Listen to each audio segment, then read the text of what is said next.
підтримайте наш канал на канапі. Підпишіться. Частина 15. Коли в боротьбу вступає тренер. До початку тренування було ще півгодини. Левицький сидів мовчки в залі боротьби, прихиливши спину до дерев'яної вагонки старого залу, яка відгороджувала килим від великих чавунних батарей опалення. Його моральний стан був, гірше не придумаєш, повністю деморалізований та знищений останніми новинами, які щойно були отримані Євтушовим від тренерської ради збірної СРСР. Його самбовка лежала перед ним, недбало кинута на підлогу, чого Михайло раніше собі ніколи не дозволяв. Він підібрав під себе ноги, зігнувши їх в колінах та вперше в них стиснуті в кулаках руки. А Євтушов у цей час здійснював один за одним дзвінки з телефонного апарату, який стояв на тренерському столі, не церемонячись з тими, хто був на іншому кінці телефонного проводу, не добираючи слів і зовсім не зважаючи на те, що його чують учні, які вже почали сходитись на тренування. Він крив своїх співрозмовників такою лайкою, що навіть від нього раніше такого ніхто не чув. Суть питання полягала в тому, що буквально годину тому тренерська рада вирішила, що незважаючи на результат Кубку СРСР, на чемпіонат світу поїде Олександр Корольов з Росії. А Михайло Левицький знову залишиться за бортом омріяного турніру. Це означало, що всі аргументи, які були на користь Левицького, перемога на Кубку СРСР, який був прямим відбором на чемпіонат, перемога над Корольовим у попередніх сутичках останнього чемпіонату СРСР, стабільно високі результати на змаганнях всесоюзного рівня впродовж останніх років не були враховані, а взята до уваги була лише перемога Корольова на чемпіонаті СРСР, де формально він переміг Левицького у фіналі через його незмогу вийти на сутичку із-за отриманої під час змагань травми. «Міша, підійди до мене!» Левицький неохоче встав і повільно пішов на голос свого тренера. «Не опускай рук! Чуєш мене?» Буквально кричав він на свого учня. «А що вже тут поробиш, Федоровичу?» Приречено відповів Михайло, в очах якого була байдужість та розпач, але візуально він зберігав спокій та усіляко намагався приховати свій внутрішній стан. «Є в мене ще кілька ходів у запасі!» Тихо так, щоб крім Левицького його ніхто не почув, сказав Євтушов. «Які ходи, Федоровичу?» Тьмяний вогник надії раптово з'явився в очах Михайла.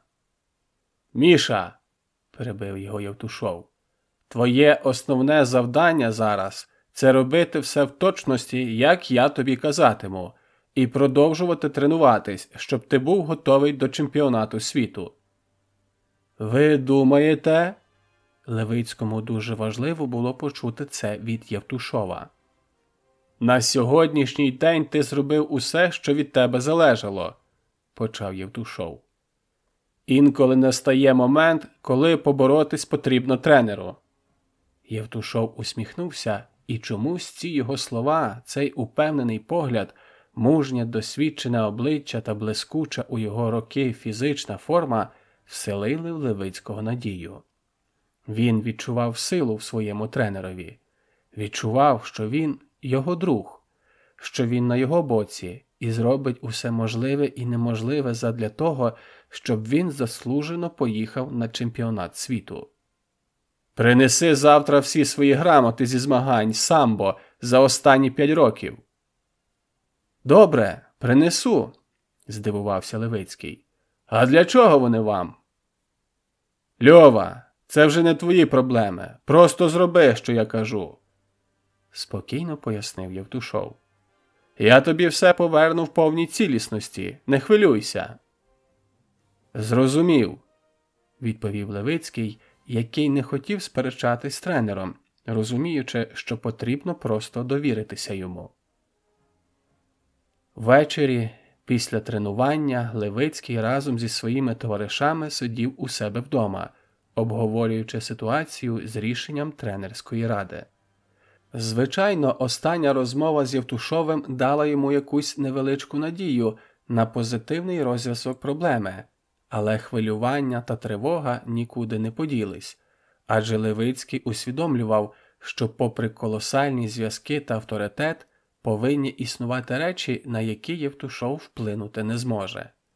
Багато хто поговорював, що Євтушов має сильних покровителів десь у керівництві країни, оскільки він реально залагоджував такі питання, які в ті часи, здавалося, зам'яти неможливо, і на тлі яких відмазати від тюремного терміну за хуліганство когось зі своїх учнів без жодного запису в особистій справі виглядало звичайним дріб'язком.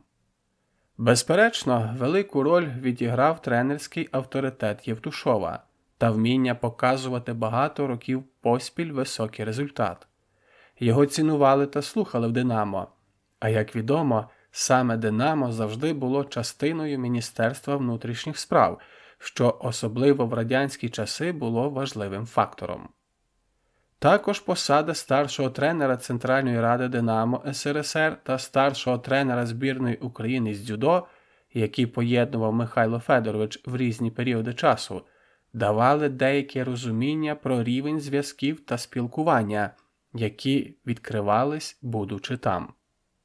Третім, не менш важливим фактором було те, що багато з колишніх учнів Євтушова, яким він свого часу дав путівку в життя, подорослішавши, обіймали серйозні керівні посади і з радістю зустрічали свого тренера в себе у кабінеті.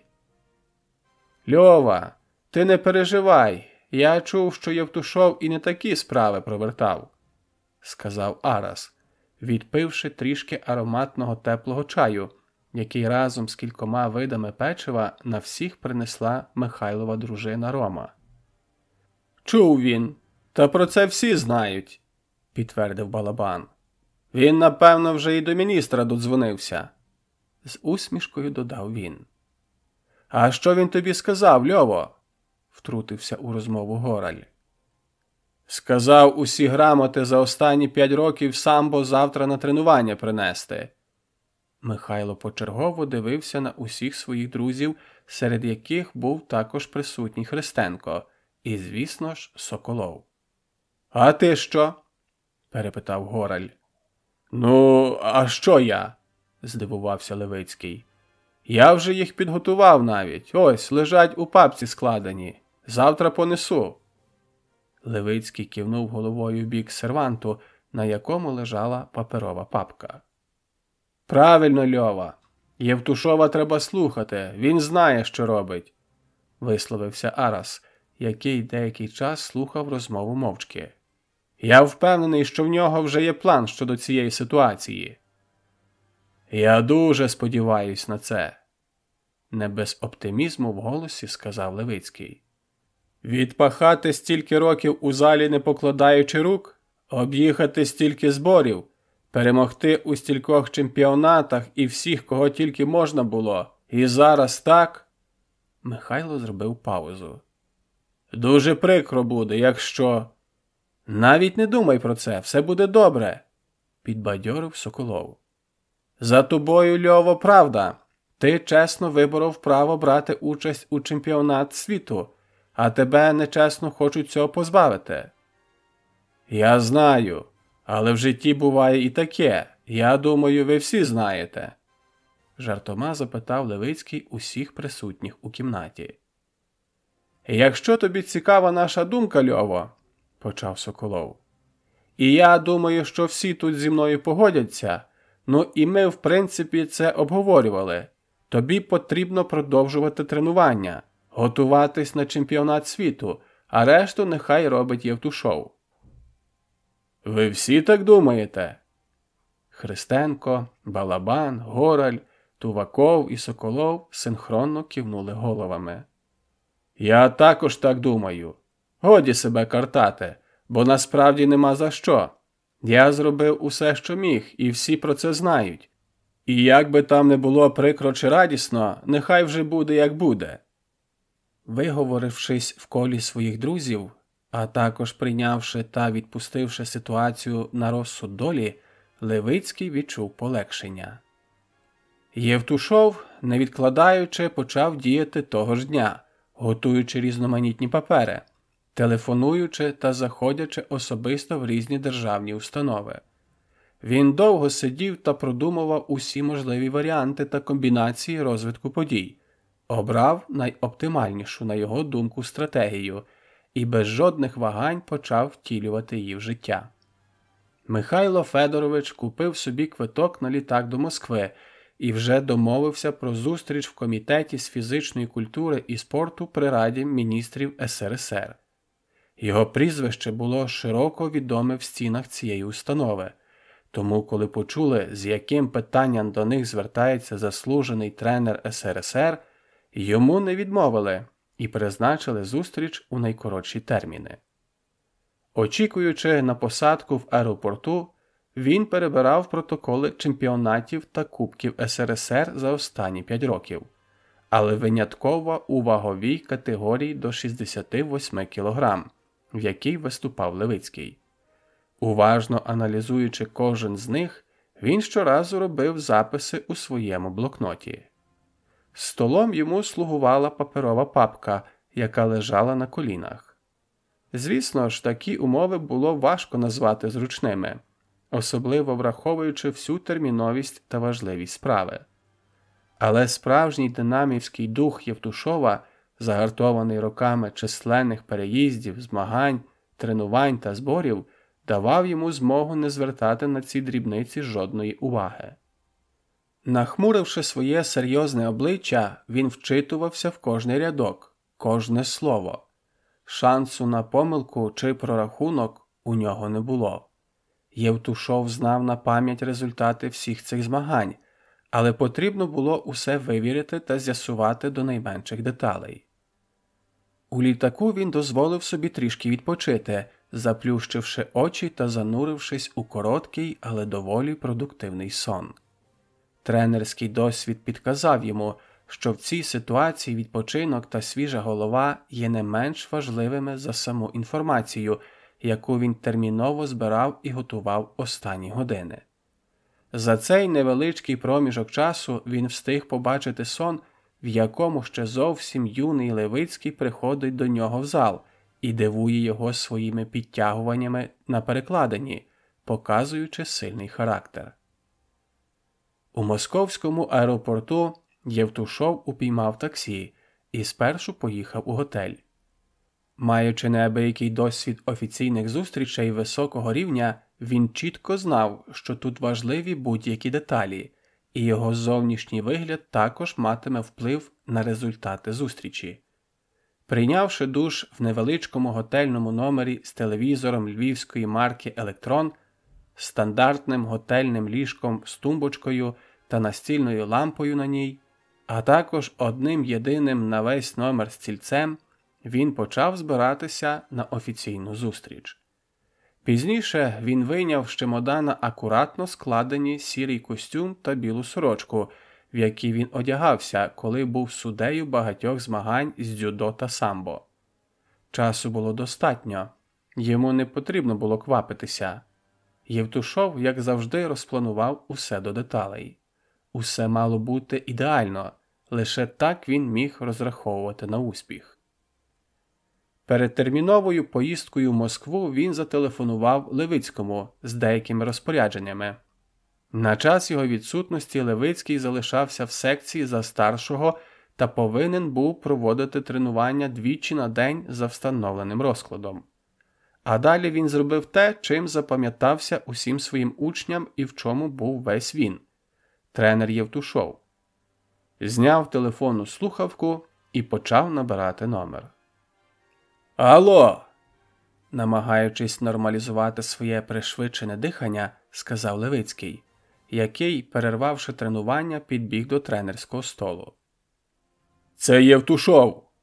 Різким командним голосом тренера Левицький упізнав і без його допомоги. «Добрий день, Михайле Федоровичу!» Левицький говорив під звуки падінь від кидків з усіх куточків залу. «Тренування, я так чую, триває?» Почувши в трубку такі любі своєму слуху звуки від падіння спортсменів об борцівський килим, Євтушов заспокоївся, бо тренування відбувалося за розкладом. «Так, відробляємо кидки на швидкість зараз. Пізніше поборемося в партері і в стійці», – розповідав Левицький, який очікував дзвінка від тренера, що звик завжди тримати свою секцію під жорстким контролем.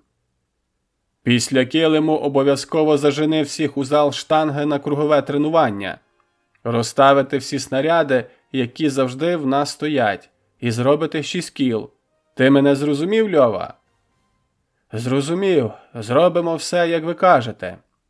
Іншої відповіді в подібній ситуації просто не існувало. «І ще одна, Льова». Євтушов кілька секунд помовчав. «Назви мені поіменно, хто зараз є в залі». Притиснувши підборіддям до плеча телефонну слухавку, Михайло Федорович вийняв блокнот з ручкою в готовності записувати прізвища. «Зараз!» Неохоче, але не маючи іншого вибору, Левицький почав називати усі прізвища один за одним. «Ясно», – записав усіх в блокнот Євтушов. «Я буду завтра на місці, а тим, хто сьогодні не прийшов, якщо побачиш, передай, що їм пі***ць. Я їх нахуй в частину відправлю служити». Євтушов кинув трубку. Левицький з одного боку хотів поцікавитись, як рухається його справа, але з іншого він розумів, що раз Федорович нічого не сказав, значить, ще не час. Кожен повинен робити своє. Саме так і тільки так працює команда. І зараз робота Михайла була провести до кінця сьогоднішнє тренування і водночас потренуватись самому. Поклавши слухавку та відкинувши зайві думки, він повернувся на килим до Тувакова, з яким стояв цього дня у парі. «Що сказав Євтушов?» – одразу поцікавився Арас, який зрозумів, хто міг телефонувати у залу цей час. «Казав, що тим, хто не прийшов сьогодні, пі***ць, коли він повернеться», – усміхнувся Левицький і тим розсмішив Араса. «А я знав, що він якось перевірить, чи є тренування, чи немає», – продовжив тему Арас. «Але я чомусь думав, що йому чергова скаже, чи ми були, чи ні». «Федорович знайде спосіб усе знати. Тут сумніватись не доводиться», – погодився з ним Левицький, роблячи черговий кидок. «А щодо твоєї справи?» – тихо запитав Арас. «Є новини?» «Він нічого не сказав, а я й не питав. Коли настане час, він усе сам розкаже». Якийсь час вони мовчки робили почергово різноманітні кидки в солідному темпі. «Для себе я вже вирішив, що нехай буде так, як має бути. Я готовий прийняти будь-які рішення». «Правильно, Льова. Від тебе тут уже нічого не залежить. Дарма тільки собі нерви зіпсуєш», – погодився Арас. Євтушов сидів у просторій приймальній комітету з фізичної культури і спорту при Раді міністрів СРСР, очікуючи виклику. Його надто дратував той факт, що потрібно чекати, не роблячи абсолютно нічого. Він краще залюбки б почав віджиматись від підлоги, але тут подумали б, що він зійшов з розуму. Хоча сам Євтушов не бачив нічого поганого в тому, що людина просто хоче розім'ятись. Секретарка, яка періодично голосно розмовляючи по телефону, починала дико реготати невідомо з якої причини, дратувала його ще більше. Але справа, з якою він сюди прилетів, була важливіша за будь-яке роздратування. «Михайло Федорович, можете заходити?» Через якийсь час після телефонного дзвінка сказала секретарка. Євтушов мовчки встав, поправив костюм, який спеціально підганяли під його нестандартну фігуру із широчезними плечима, об'ємними руками та грудною кліткою, вузькою талією та потужними, неначе дві колоди, м'язистими ногами. глянув на своє відображення в одній з доблиску відполірованих шаф і побачив у ньому своє серйозне обличчя та поламані в боротьбі обидва вуха, які нагадували вареники, і рішуче з папкою в руках зайшов у міністерський кабінет. Він уже бував у подібних приміщеннях. Оздоблена важкими та громісткими меблями велетенська кімната з важкою сірою люстрою посередині. По обидва боки розміщувались шафи з книжками та стосами папок з купою документів. Був окремий стіл, за яким сидів начальник, на ньому стояли 2 телефони та лежали документи і канцелярські приладдя. Дещо осторонь стояв ще один, довгий стіл для проведення різноманітних нарад, на краю якого виднівся кришталевий графин з водою та кілька склянок. Килимів не було, лише світло-коричневий блискучий паркет, який у поєднанні з такого ж кольору меблями створював якусь незрозумілу осінню атмосферу в цьому місці. На стінах висіли кілька великих і, потрібно віддати належне, красиво намальованих картин, пейзажів, які, як потім помітив Євтушов, відображали різні пори року. Найбільшою картиною з тих, які висіли в цьому кабінеті, звісно ж, був портрет генерального секретаря Комуністичної партії, що було цілком логічно, враховуючи диктаторську політику тодішньої держави. За столом для нарад сиділо 4.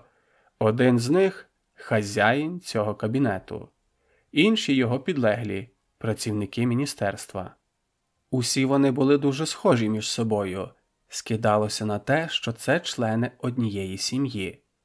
В очі відразу кидалася подібність їхнього типажу, так би мовити, образу, який, напевно, виник з причини професійної деформації впродовж багатьох років чиновницької служби.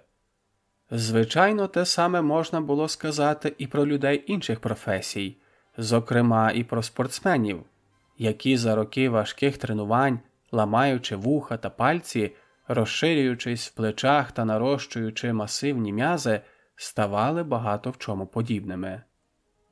Євтушов зовсім не вписувався в компанію лукавих чиновників з хитрим відблиском неспокійних поглядів. Він дивився прямо.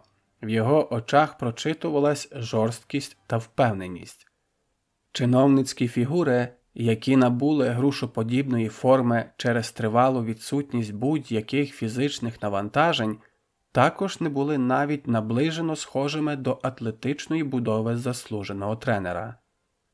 В Євтушова виникло страшне внутрішнє роздратування через те, що саме ось ці персони мають безпосередній вплив на те, чи поїде його учень, який заслужив це право, на чемпіонат світу чи ні. А думка про те, що хтось з присутніх цілеспрямовано топить Левицького, віднімаючи його законне право представляти країну, викликала в нього бажання підскочити до них і передушити одного за одним, як курчат. І він легко міг би впоратися з цим, фізичної сили в нього було достатньо, адже людина здатна на багато що, якщо готова прийняти наслідки своїх дій. А це був точно не той випадок, коли варто було вдаватись до крайнощів. Досвідчений тренер, вгамувавши внутрішню бурю та не подавши жодних ознак свого справжнього ставлення до присутніх, мовчки присів на запропонований йому стілець. «Доброго дня, Михайло Федорович!» – розпочав головний, а інші ввічливо кивнули головою. «Добрий день!» – сухо відповів Євтушов. «Ми знаємо, з приводу якого питання ви так швидко до нас прибули». Чиновник усміхнувся, і його підлеглі швидко і синхронно зробили те саме. «Ви вже знаєте, що є затверджене рішення тренерської ради щодо складу національної збірної СРСР «Самбо» на участь в чемпіонаті світу 1981 року в Мадриді». Чиновник продовжував максимально серйозним тоном, намагаючись продемонструвати непохитність рішення тренерської ради. І тренерська рада постановила, що представляти нашу державу буде Олександр Корольов. Я все знаю. І скажу вам більше. Я дуже детально вивчив суть цього питання дорогою до вас та зібрав усі необхідні документи. Спокійно розпочав Євтушов. Михайло Федорович, ви ж знаєте, що рішення Ради затверджено і не обговорюється. Сьогоднішня зустріч просто виняток, враховуючи ваші високі спортивні досягнення, а також той факт, що серед ваших прихильників, як з'ясувалось, є доволі впливові особистості. Натякнувши на те, що йому дзвонили високопосадовці, але це аж ніяк не подіяло на нього, провадив далі начальник профільного управління Комітету з фізичної культури і спорту при Раді міністрів СРСР, доки інші мовчали, лише киваючи головою в потрібних місцях. Я все це прекрасно розумію і усвідомлюю, і тому проситиму вас сьогодні лише вчинити згідно з вашим же рішенням. Зробивши паузу, Євтушов розгорнув папку та почав виймати з неї привезені документи. Ось в мене є копія постанови Кабінету міністрів СРСР про те, що критерієм відбору до збірної СРСР на чемпіонат світу з боротьби самбо в Мадриді є результат Кубку СРСР, в якому, як вам добре відомо, переміг мій учень Михайло Левицький. Покажіть мені документ, вдаючи, ніби вперше про нього чує, сказав чиновник, простягнувши за папірцем доглянуту та ніжну руку. Будь ласка, дивіться. В тон йому, але чітко усвідомлюючи, глядачем якої вистави він зараз став, відповів Євтушов. І це не єдиний мій аргумент на користь Левицького. Відразу ж продовжив він, не даючи часу на пошук виправдань та якихось відмовок. Що там у вас ще? Зберігаючи тон ділової розмови, але вже не в стані приховати своє роздратування, запитав начальник управління. Зараз я все вам продемонструю. На цей раз Михайло Федорович акуратно, не кваплячись, розклав на столі низку різних паперів і спокійно продовжив. Я склав порівняльну характеристику результатів за останні 5 років виступів на офіційних чемпіонатах та кубках СРСР Левицького та Корольова. Євтушов помітив, як змінюються обличчя чиновників, які очікували на зустріч з малограмотним та тупуватим спортсменом, якого вони з легкістю приземлять своїми розумними фразами, номерами якихось там постанов та незрозумілими документами. Натомість перед ними сидів досвідчений битий вовк, який міг дати їм фору в багатьох бюрократичних питаннях. Тут усі грамоти мого учня за цей період з мокрими печатками та підписами уповноважених осіб, а також пропечатані та підписані цими ж уповноваженими особами протоколи змагань, ознайомившись з якими чітко видно, що Левицький упродовж останніх 5 років стабільно демонструє вищі результати, на відміну від його прямого суперника за місце в збірній – Корольова. «Дозвольте я гляну». Чиновник взяв у руки кілька документів, які йому люб'язно передали його підлеглі, та уважно оглянув підписи заступника голови спорткомітету СРСР та гербові печатки профільного міністерства на них. «Так, дійсно, вони тут є», – відчутно знітившись, підтвердив він. «Ось, візьміть, подивіться мої записи, там все деталізовано за роками і змаганнями», – не втихав Євтушов. «Передайте мені їх сюди», – знову наказав начальник своїм підлеглим. «З цих документів чітко видно, що Михайло Левицький обійшов Корольова на всіх фронтах». Після паузи, даючи змогу всім переварити інформацію, Євтушов продовжив. «Напрошується конкретний і чіткий висновок. На чемпіонат світу повинен їхати Михайло Левицький». У Динамівському залі, як завжди, було людно. До початку вечірнього тренування залишалось буквально 15 хвилин, і більшість спортсменів, знаючи, що сьогодні повертається Євтушов, стояли переодягнені на килимі, жваво обговорюючи останні новини. Левицький, якого буквально переповнювало хвилювання та тривога, сидів під стіною, підтиснувши ноги під себе. Його самбовка лежала поруч на маті, він не поспішав одягатись.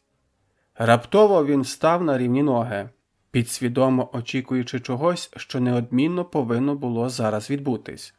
І в зал зайшов Євтушов. За його зовнішнім виглядом та костюмом, який був на ньому, можна було зрозуміти, що він прийшов на тренування одразу з аеропорту. Вони з Левицьким на мить зустрілись поглядами. Євтушов швидко відвів погляд, шукаючи щось у своїй сумці. Невже нічого не вийшло? Блискавкою мелькнула думка, коли Михайло побачив задумливий і стурбований вигляд тренера. Але підійти до нього зараз і спитати чомусь не наважувався. «Шикуйтесь!» Розклавши деякі речі на своєму столі, скомандував Євтушов. На килимі почався жвавий рух, і через декілька секунд весь балаган, який творився на ньому, утворив рівну шеренгу з вишикуваних у ній за зростом спортсменів. Левицький зі своїм середнім зростом опинився якраз навпроти тренерського столу. Розувшись та обійшовши свій стіл навколо, зайшовши на борцівський килим, Євтушов зупинився, пильно вдивляючись в обличчя своїх учнів. «Ну, що я хочу вам сказати?» Євтушов зробив артистичну паузу, підвищуючи градус атмосфери в залі.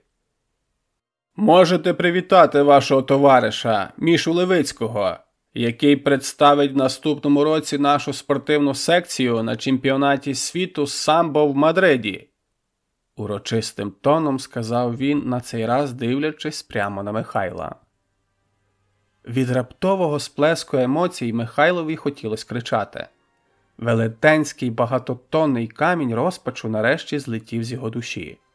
Він, забувши про всі строгі правила дисципліни, які панували в секції та поширювались навіть на титулованих спортсменів, буквально вибіг зі строю до тренерського столу, до Євтушова. «Дякую вам величезне, Федоровичу!» Михайло потиснув тренеру його могутню руку. «Я навіть не уявляю, як вам це вдалося!» «Довелося попотіти», – відповів тренер. «Тепер, Міша, твій вихід. Маєш вигравати. І вигравати гарно.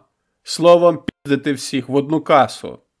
«Я не підведу», – впевнено пообіцяв Левицький, очі якого палали і тремтіли від емоцій руки.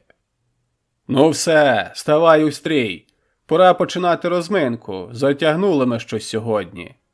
Михайло тут же побіг назад і став на своє місце. «Направо! Бігом марш!» – скомандував тренер. Частина 16. Мадрид. Столиця Іспанії вразила Левицького одразу ж по прильоту. Йому було в новизну усе навколо.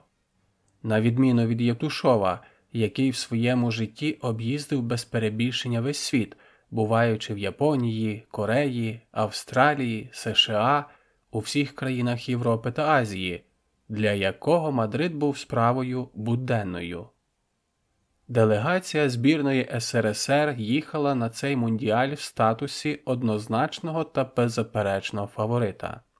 П'ятий в історії чемпіонат світу самбо зібрав кращих з кращих самбістів з 12 країн – Болгарія, Іспанія, США, Франція, Греція, Голландія, Італія, Ізраїль, Японія, Монголія, Венесуела та СРСР.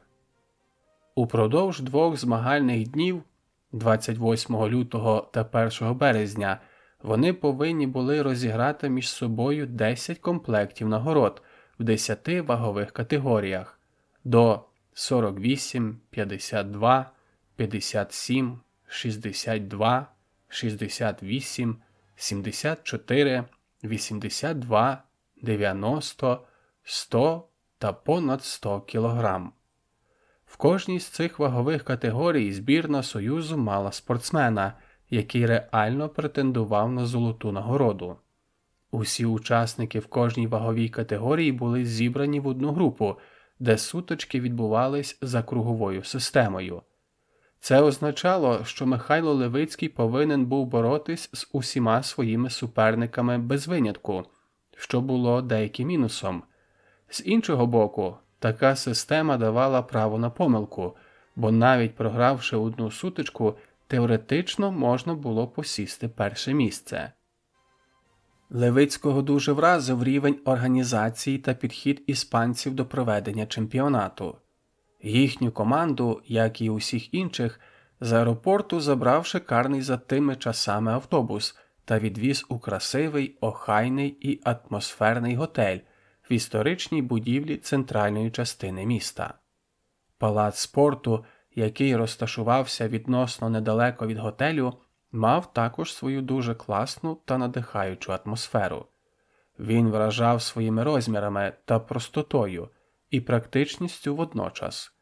Тут було все необхідне – красиві, грамотно розміщені трибуни на декілька тисяч глядачів, продумані до дрібниць роздягалки та душові в підтрибунних приміщеннях, окремі зони для преси та суддівського комітету, а також для тренерів та представників команд-учасниць. Біля кожного борцівського килиму були спеціально облаштовані місця для тренерів, щоб ті могли коригувати дії своїх підопічних під час боротьби, а інших сторонніх осіб під час змагань до килиму не підпускали. Але водночас не було нагромадження якихось зайвих предметів у приміщеннях холу чи коридорах, типу великої кількості незрозумілих меблів, різноманітних зовсім невідповідних тематиці приміщення картин на кожній стіні, складених один на одного предметів спортивного інвентарю в різних кутках, як це було часто у нас. Більшість команд приїхали на день, а то й два раніше, щоб трішки акліматизуватись та провести тренування в новому для себе місці, так би мовити, відчути килим та підігнати до норми вагу, кому це було потрібно. Збірна СРСР мала своє перше після прильоту тренування, яке, звичайно, було більше схожим до динамічної зарядки, маючи на меті розрухати та розім'яти спортсменів після прильоту. Левицький працював на 60% своїх можливостей, економлячи внутрішні сили та ресурси, акцентуючи на диханні та вправах на швидкість. Йому дуже подобалась атмосфера чемпіонату, в яку він занурився з головою одразу ж після того, як вся їхня численна делегація опинилася в аеропорту Мадрида. Хвилювання за майбутній результат змішувались з деякою ейфорією та захопленням тим, що відбувалось навколо. Він мріяв саме про це і зараз перебував тут, насолоджуючись кожною миттю. Наступного дня після прильоту та 2 легких тренувань повинно було відбуватись зважування учасників першого змагального дня. Оскільки Левицький виступав другого дня, він зважувався пізніше, але яскраві емоції та нові враження сприяли йому не зациклюватись на очікуванні. І коли невдовзі настав перший змагальний день, паралельно відбувалось зважування учасників другого змагального дня. Воно проходило дуже організовано та грамотно, без натовпу та довгих очікувань своєї черги. На нього запросили представників місцевої преси, що теж було незвичним. Звичайна формальність у нас тут була перетворена на важливий елемент спортивного шоу, основна частина якого повинна була розпочатись буквально завтра. Михайло побачив усіх своїх майбутніх суперників. Кожен з них був у чудовій фізичній формі, з упевненим поглядом, в якому щитувався виклик та деяка зухвалість, хоча зовні усі трималися ввічливо, не проявляючи ознак зверхності чи зневаги. За результатами зважування стало відомо, що у ваговій категорії до 68 кг, окрім самого Левицького, змагатимуться представники ще 5 країн – Іспанії, Монголії, Болгарії, Франції та Японії. що означало, враховуючи кругову систему змагань, що Левицькому завтра доведеться провести 5 сутичок. Михайло часто боровся і значно більшу кількість разів. Достеменно відомо про 9 сутичок за один змагальний день у рамках Кубку України. Тому така цифра його аж ніяк не лякала. Фізично та морально він був готовий до цього. Що стосувалось його опонентів, вони були для нього деякою загадкою, оскільки до цього він не зустрічався з представниками цих країн, окрім монголів, і жодного уявлення не мав про їхній стиль та манеру боротьби. Левицький мав чіткий план на свою боротьбу, але, звісно ж, був готовий і до імпровізації. Один лише факт, що він є представником традиційно найсильнішої збірної СРСР, відібраної з представників 15 величезних республік, робив його одним з головних претендентів на золото. З огляду на це, враховуючи різні етапи відбору, чемпіонат проводився мінімум серед представників 27 країн, хоча на його фінальній стадії у 1981 році були представлені 12. Більшість з них уже традиційно були одними з найсильніших в різних видах боротьби, а особливо в такому схожому та близькому до самбо – дзюдо. Зокрема, Японія, Франція, Голландія, Італія, Іспанія, Монголія та, звісно ж, СРСР були визнаними світовими лідерами дзюдо, вільної та класичної боротьби, маючи чудові борцівські школи та традиції, що робило представників цих країн украй загрозливими суперниками. «Піди нормально поїж, Льова!» – сказав Євтушов, підійшовши до Левицького одразу ж після того, як він зважився. «Зараз одягнусь і одразу піду», – відповів Левицький, стоячи в роздягальні в одних лише трусах, оскільки процедура зважування вимагала відсутності одягу, окрім нижньої білизни, для визначення точної ваги спортсмена. «Тільки зразу не наїдайся багато», – нагадав Євтушов, одразу зрозумівши, що досвідчений Левицький і так все добре розуміє і знає. «Я знаю, Федоровичу, я потрохи», – продовжуючи одягатись, відповів Левицький. «Поїж і йди відпочивати. Треба набрати сил перед завтрашнім днем». Подумавши, Євтушов додав. «І потрібно рано лягти спати, щоб ти завтра мав світлу голову». «Це з радістю. Я взагалі думав перекусити і одразу кілька годин поспати», – поділився планом Левицький. «Переліт, гонка ваги і підготовка реально забрали багато сил. Мені треба відпочити». «Відпочинь, Льова. Постарайся не думати про боротьбу. Просто відпочинь». Євтушов уперше за тривалий час виглядав схвильованим. Він доклав дуже багато зусиль, щоб його учень був сьогодні тут. І він знав, що Левицький готовий ставати чемпіоном світу. Він хвилювався лише про одне – щоб не трапилось форс-мажорів. Прийшовши в готельний номер після смачної та ситної вечері, Левицький одразу ж прийняв душ і розкинувся на не надто великому, але дуже зручному ліжку, вкритому білосніжним простирадлом. Вімкнувши зовсім тихо телевізор німецької марки «Грюндік», щоби трішки фонило, бо ж іспанської і так не розумів, він майже одразу провалився в міцний глибокий сон. Жодних снів він не бачив. І це було на краще. Він добряче відпочив. Прокинувшись, він з подивом зрозумів, що настав ранок, а сон тривав майже 11 годин. Його фізичний стан покращився. Відчувався приплив енергії після якісного сну і нормального прийому їжі. Він відчував, що набрав мінімум 2 кілограми після вчорашнього зважування, і це також було добрим знаком. Кожен грам – це сила, яка сьогодні йому точно знадобиться. Кожен досвідчений спортсмен чітко знає, що у разі інтенсивної згонки ваги важливим є вміння зігнати рівно стільки зайвих кілограм, скільки потрібно. В ідеалі, навіть не перегнавши зайвих 100 грам. Треба віддати належне, що на цих і усіх інших змаганнях Левицький примудрявся показувати рівно ту вагу, яка була потрібна для того, щоб пройти процедуру зважування, що також є ознакою спортсмена високого класу. В палаці спорту з самого ранку було людно. Делегації країн-учасниць розсілись по відведених для них в залі місцях. Організатори чемпіонату світу продумали та розпланували усе до дрібниць так, що жодного хаосу в залі не спостерігалось, все відбувалося за чітким сценарієм. Така чіткість і налагодженість процесу дуже подобалась Михайлові, який і сам був зібраним і дисциплінованим.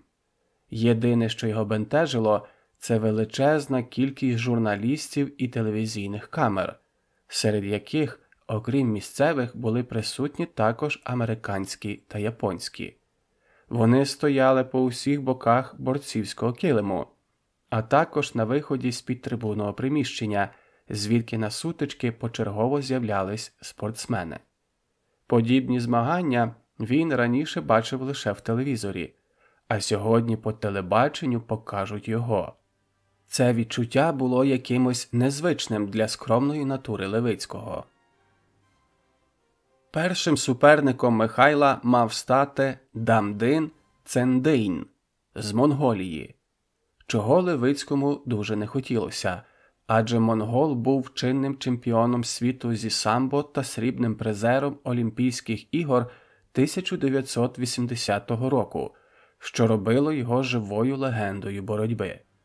Знаючи добре фізичну міць, витривалість та впертість монголів, а також те, що його суперник молодший на 5 років, Левицький розумів, що сутичка буде вкрай важкою і потрібно буде вдаватися до витончених тактичних ходів та обманів, розгойдуючи свого суперника як великий корабель, йти в лобову атаку з ним не було можливим.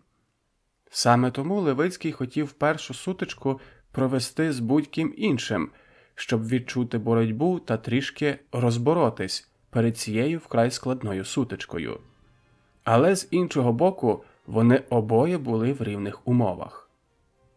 Ще з самого початку першого змагального дня, коли на килим вийшли представники найлегших вагових категорій, стало зрозуміло, що об'єктивного суддівства радянським спортсменам очікувати не варто. Усі більш-менш суперечливі моменти розв'язувались не на їхню користь, і байдуже боролись вони проти господарів чемпіонату чи проти представників інших країн. Завдання в суддів було чітке – не дати перемогти фаворитам змагань. Левицький, усвідомлюючи це, а також розуміючи всю незручність свого монгольського суперника, почав першу сутичку невпевнено. Його рухи не мали тієї легкості та швидкісної вибуховості, яка була притаманна стилю його боротьби. Початок сутички минув у якійсь незрозумілій штовханині за захват, під час якої Левицький здійснив спробу атакувати, і обоє суперників дивним чином завалились на килим. І яким же було здивування тренерського штабу збірної СРСР та самого Левицького, коли на табло навпроти прізвища монгола засвітилась цифра 1. Судді присудили йому бал, і це означало, що Михайло поступався йому. Побачивши це і чітко усвідомивши, що його зливають, Левицький пішов в атаку.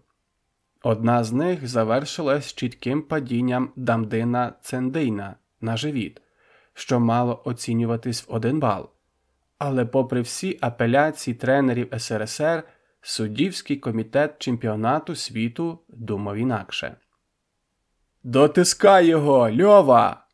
– кричав Євтушов йому під час невеликої перерви приблизно всередині сутички. «Продовжуй в тому ж дусі! Атакуй! Тобі треба вирвати свою перемогу!» Сутичка відновилась. Левицький знову заволодів ініціативою, але не дарма з давніх часів монголи, які зуміли захопити більшу частину світу, здобули собі славу могутніх воїнів. Дамдин Цендейн мужньо захищався від усіх атак Левицького, стіпивши зуби та очікуючи завершення часу. Він розумів, що судді зроблять усе задля його перемоги, і його основним завданням було просто встояти на ногах і не пропустити больовий прийом. Левицькому вдруге вдалося провести атаку з падіння монгола на живіт, і знову судді не побачили результативних дій. Рахунок на табло так і залишився 1-0 на користь монгола після фінального свистка. Це означало, що Михайло Левицький поступився у першій же сутичці чемпіонату світу. Зійшовши з килиму, Левицький зняв з себе самбовку і кинув її на трибуну. Він був незадоволений передусім самим собою. Він повинен був перемагати чисто, і тоді його б ніяк не змогли засудити. В нього залишались усі шанси на те, щоб здобути бронзу або срібло, оскільки швидше за все золото тепер дістанеться монголу. Але він не хотів більше виходити на килим. Він їхав сюди заради золотої медалі. Буквально через хвилину до нього підбіг роздратований і злий Євтушов.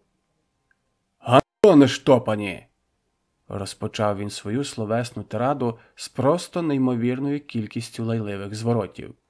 «Ти переміг його, Міша! Вони просто вкрали твою перемогу!»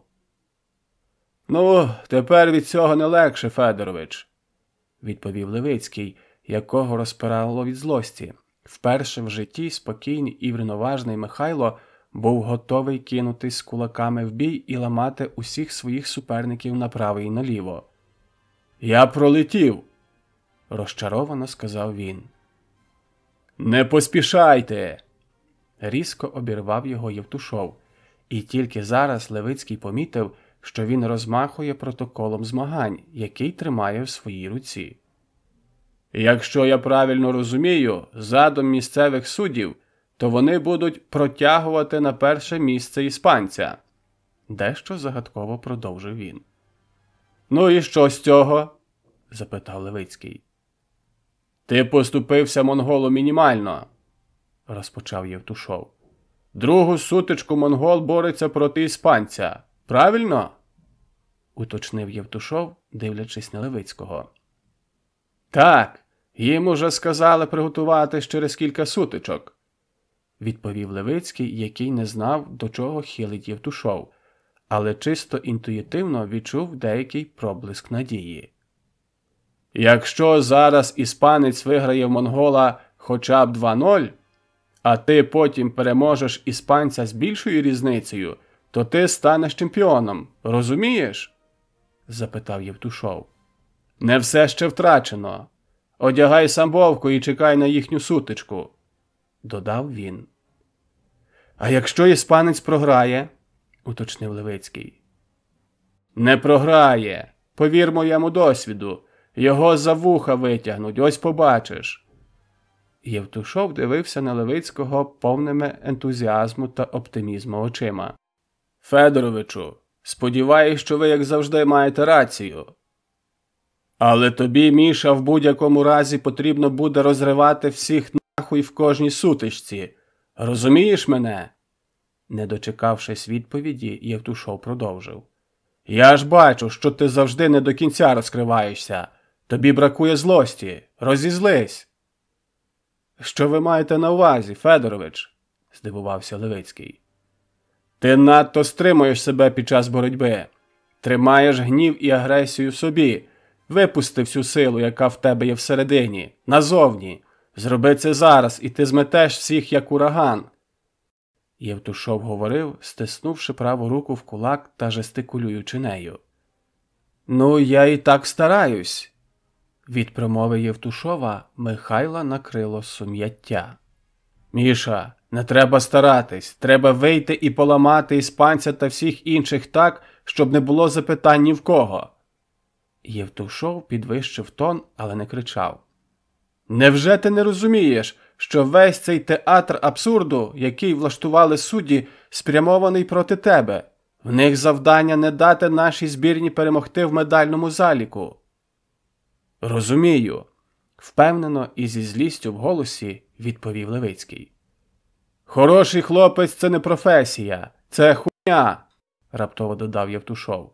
Ти маєш конкретне завдання і бачиш перешкоди на шляху до його виконання. Бачу, малослівно підтвердив Левицький. І ти можеш і знаєш, як їх подолати. Дій впевнено, агресивно, без жодного жалю чи сумнівів. Виходь розривати суперників на килим, а не просто поборотись чи погладити їх. Євтушов поклав Левицькому на плече руку. Ти готовий. Ти сьогодні чемпіон. Як і прогнозував Євтушов, не без допомоги місцевих суддів, дуже сильний фізично легендарний монгол поступився рухливішому та візуально цікавішому іспанцеві Хосе Кампо з рахунком 4-1. Це був ідеальний розвиток подій для Левицького, якому потрібно було перемогти іспанця з різницею в 4 і більше бали. Що за такого суддівства теж було завданням не з легких, але в нього з'явився другий шанс, який Михайло не мав права змарнувати. На свою другу сутичку Левицький вийшов проти японця на ім'я Котера К. Він знав, що традиційно дуже сильні в дзюдо японці радше будуть дуже сильними в боротьбі в стійці, як і в партері, між іншим. Але був один маленький нюанс. Дзюдоїсти були не надто сильними у всьому, що стосувалось больових прийомів на ноги, оскільки в дзюдо вони заборонені правилами. Зате можна душити, а цього вже не дозволяють правила самбо. Заведений та розлючений Левицький вийшов на килим з просто палаючим поглядом. Ніколи раніше він не дозволяв емоціям вийти назовні та поглинути себе. Зараз же він був готовий гризти своїх суперників зубами, зберігаючи достатній рівень самоконтролю. Євтушов, який стояв біля краю килиму, бачив обличчя та погляд свого учня. Зараз він був спокійний. Він нарешті побачив те, чого хотів і про що говорив з Михайлом кілька хвилин тому. Хорошого, талановитого хлопця Міші Левицького тут не було. Був справжній боєць, жорсткий, рішучий, зрілий спортсмен, який виходив на боротьбу з однією лише метою. Сутичка розпочалась, і Михайло, здивувавши публіку, одразу ж провів кидок, млин з колін на 4 бали. І, не відпускаючи свого суперника ні на міліметр в партері, просто з'їв його там, зробивши через якихось 20 секунд після кидка больовий на ногу. Японець здався, а в величезному палаці спорту запанувала тиша, яку через кілька секунд після усвідомлення того, що відбулося, розірвали гучні овації. Левицький підвівся на ноги. Суддя взяв його за рукав куртки, здійнявши руку вгору, показуючи цим жестом, що перемогу здобув Михайло. Публіка цього разу добре прийняла його, відвантаживши величезну кількість оплесків. Однак Михайло зауважив одну річ, що ця сама публіка щоразу намагається чинити сильний психологічний пресинг на усіх суперників свого земляка Хосе Кампо, освистуючи та викрикуючи різні образи його опонентам. «Я виграв, Федоровичу! Пішло!» – вигукнув Левицький, наблизившись до Євтушова після сутички. «Саме про це я тобі говорив, Льова! Нарешті ти мене зрозумів!» – емоційно говорив Євтушов. «Ніяких ігор, жорстка та прагматична боротьба, ніякої пощади. Знищуй їх всіх, закатуй під килим, роби з ними що хочеш, але перемагай усіх, чисто!» Важко видихнувши, Євтушов додав. «Інакше судді переможуть тебе, Міша!» «Це я вже зрозумів», – запевнив Левицький. «Он як вони свого Хоце тягнуть!» І кивнув головою в бік іспанця. «Я тобі ще дещо хочу сказати, Міша», – продовжив Євтушов. «Що?» – піднявши брови, запитав Левицький, якому на сьогодні вистачало сюрпризів з головою. «Сьогодні організатори планують обрати кращого з кращих незалежно від вагової категорії», – патетично почав Євтушов. «Що це означає?» перепитав Михайло, який одразу ж подумав про абсолютну вагову категорію. Сьогодні суддівська колегія вручатиме приз за найкращу техніку чемпіонату світу. Витримавши паузу, Євтушов додав. Ну, цей спортсмен однозначно повинен стати чемпіоном і продемонструвати дуже яскраву боротьбу, щоб отримати цей престижний титул. Дуже цікаво, Левицький задумався. Але кажу тобі, Міша, відразу, щоб ти не думав про це. Такі призи судді зазвичай віддають своїм. Твоє головне завдання на сьогодні – золота медаль, все інше другорядне. Зрозумів?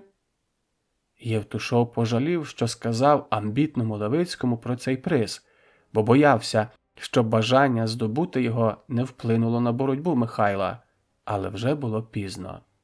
Хоча, з іншого боку, Євтушов знав, що Левицький занадто досвідчений, щоб припускатись таких банальних помилок. «Та я розумію це, Федоровичу, немаленький, тим паче після своєї першої сутички». Третю сутичку Михайло мав провести проти болгарина Дочева В., який, як і Михайло, мав у своєму активі одну поразку та одну перемогу після перших двох сутичок. Буквально за хвилину до цього іспанець здобув свою третю поспіль перемогу, чим гарантував собі медаль та любов і палку підтримку глядачів, які зустрічали кожен його вихід на килим оплесками та грою на барабанах, які хтось приніс із собою на трибуни. Розім'явшись та налаштувавшись психологічно, Левицький упевнено вийшов на килим втретє. Не було жодних ватних ніг чи рук, як це траплялось з ним на початку кар'єри. Була лише спортивна злість та агресія, яка, на превеликий жаль для усіх його суперників, прокинулась у Левицькому та була потужною рушійною силою під час боротьби. Пролунав свисток арбітра.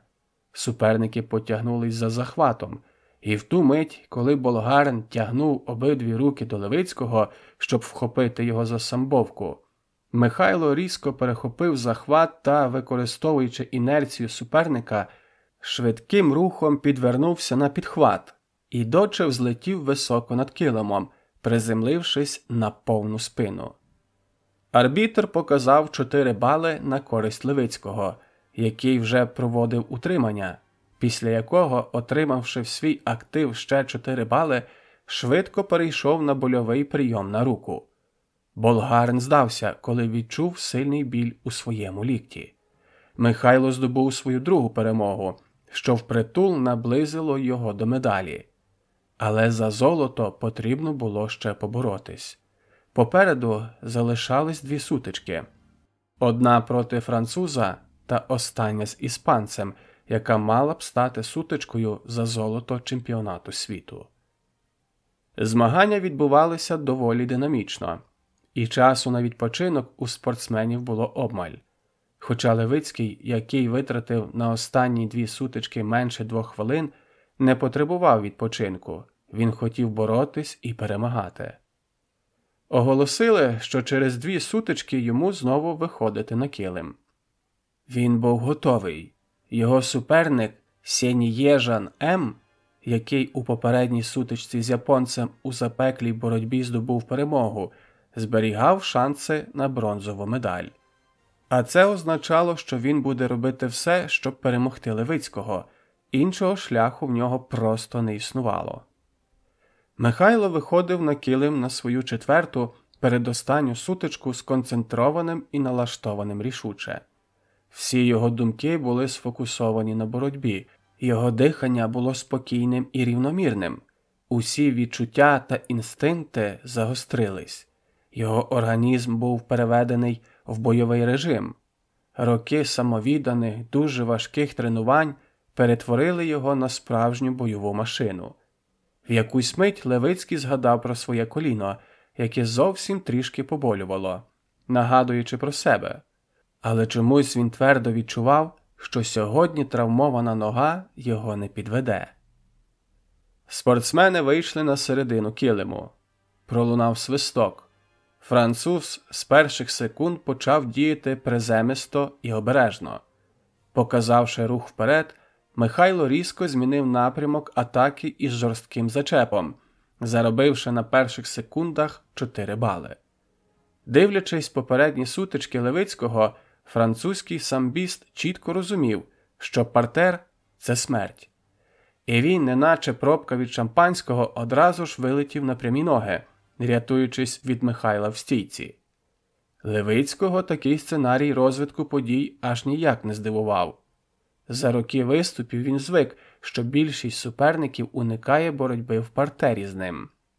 Почуваючи себе не менш комфортно в стійці, він почав атаку, пролізши на підхват під одну ногу. Як виявилось, француз мав хорошу розтяжку.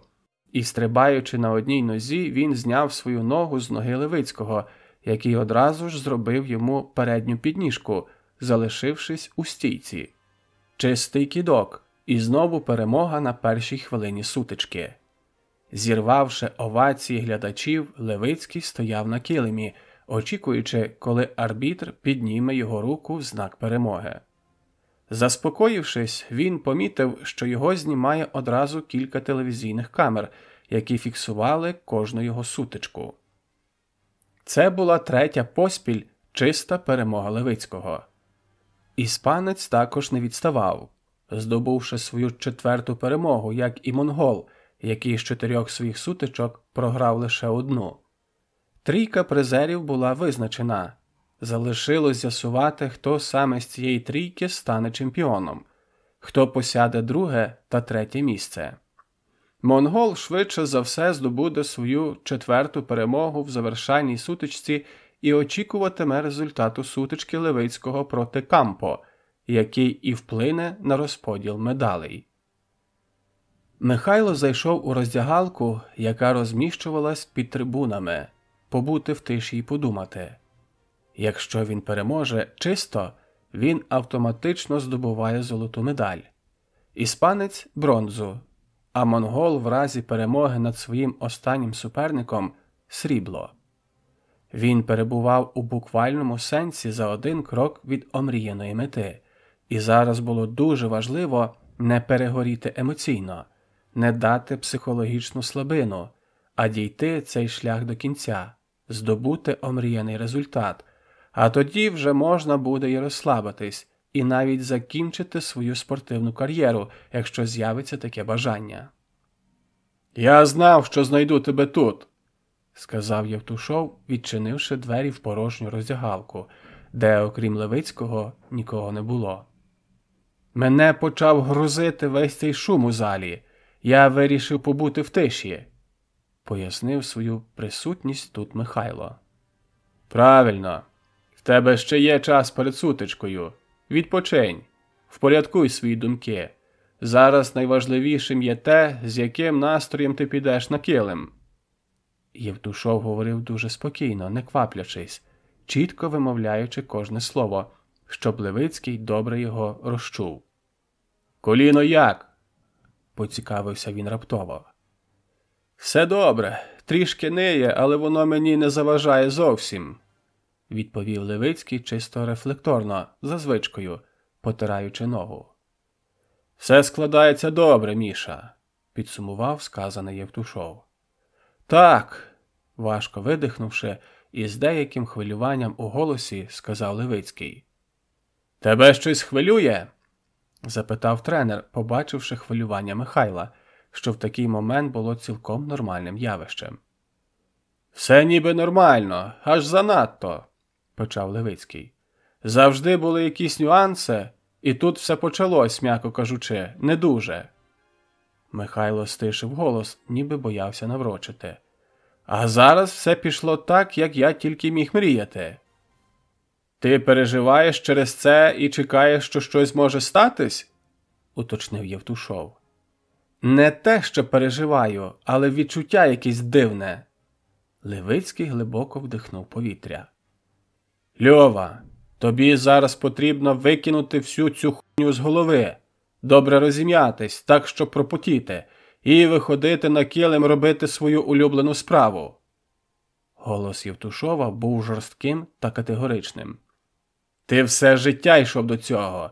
Ти страждав в залі, викладаючись наповну, терпів біль від численних травм, але завжди знаходив у собі сили продовжувати і йти далі. Ти заслужив сьогодні на перемогу. Залишилось піти і взяти своє без страху, без вагань, без жодних сумнівів». «Федоровичу, якби не ви, мене б тут сьогодні не було», – раптово сказав Левицький. «Скажу чесно, Льова, мені це далось дуже непросто, і мені приємно чути, що ти це розумієш». Євтушов підвівся із синього пластикового стільця, на якому сидів, розмовляючи з Левицьким, поправив свій сірий костюм. «Почуй мене зараз. Іспанця треба ламати, бо інакше ти програєш. Він має здатись, щоб ні в кого, в жодної душі не лишилось сумнівів, хто тут справжній чемпіон. Давай ще кілька хвилин посидь, зберись з думками і виходь розминатися. Ти на своєму місці, все так, як повинно бути».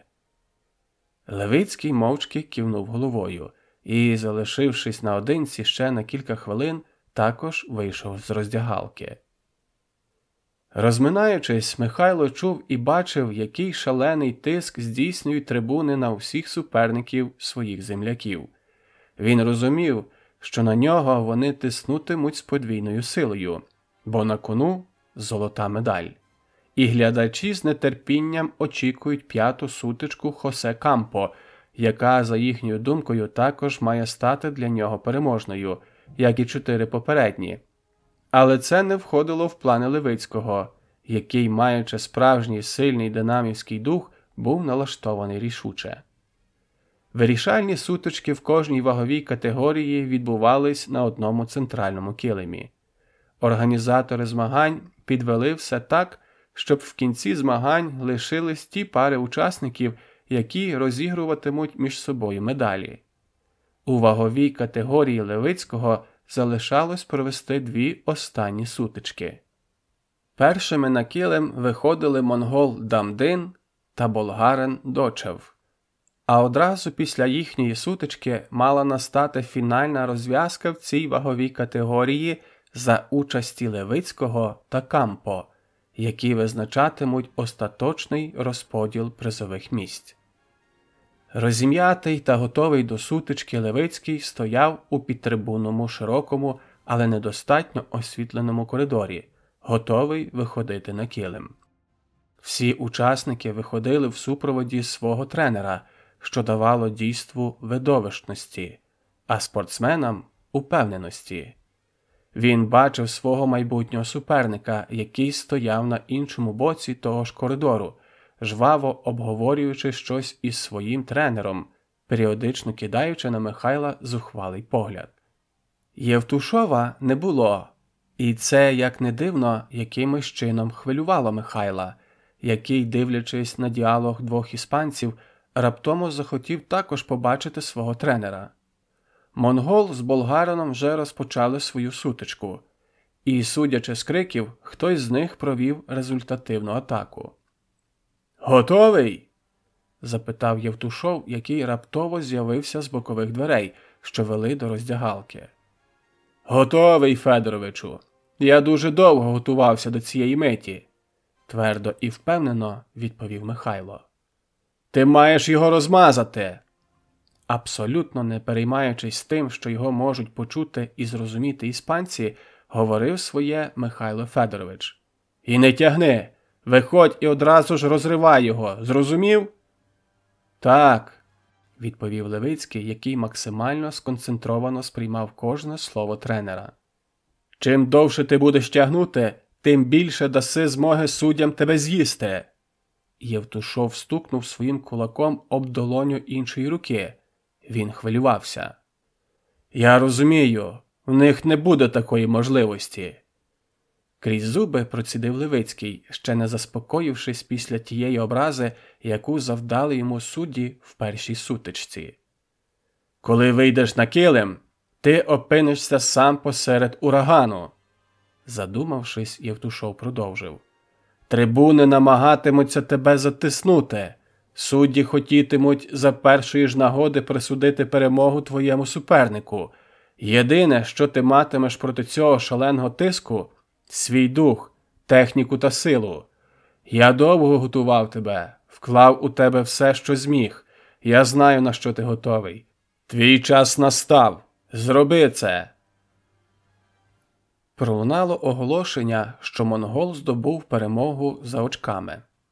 Це означало, що маючи в активі 4 перемоги та лише 1 поразку, він гарантував собі медаль. Диктор говорив одне оголошення по черзі 3 мовами – іспанською, англійською та російською, щоб усі учасники могли розуміти, що відбувається, та не пропустити свою сутичку.